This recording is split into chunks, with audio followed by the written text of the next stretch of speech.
আর যে কত ফুল ফুটেছে দেখো, টাইম ফুল। এটাতে এখনো ফোটেনি, এটাতে ফুটবে কালকে মেবি। দেখো জবা ফুটেছে এই একটা, এটার মধ্যে কতগুলো ফুটেছে। ইয়া, নিজের গাছে ফুল তুলে পুজো করার মজাটাই আলাদা আলাদা। চলো চলো তুলি তুলি। এটার মধ্যে এই যে একটা নাইস জবা,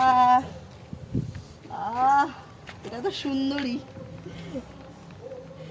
একটা গাছে 3টে জবা ফুটেছে। এটা হচ্ছে আমার গাছের রানী। অনেক রোদ। ওয়াও,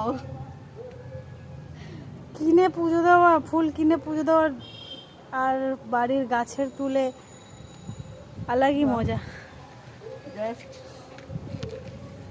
এই একটা, এইটুকু গাছটা যে কত ফুল দিচ্ছে জাস্ট বোঝানোর বাইরে। কত ফুল দিচ্ছে এইটুকু গাছে। এটা তো ফুটবে দুদিন পরে। এই দেখো প্রায় 2.5 বছর পর ফুল দেবে এই গাছটা। চলে আসো চলে আসো। ঠিক আছে,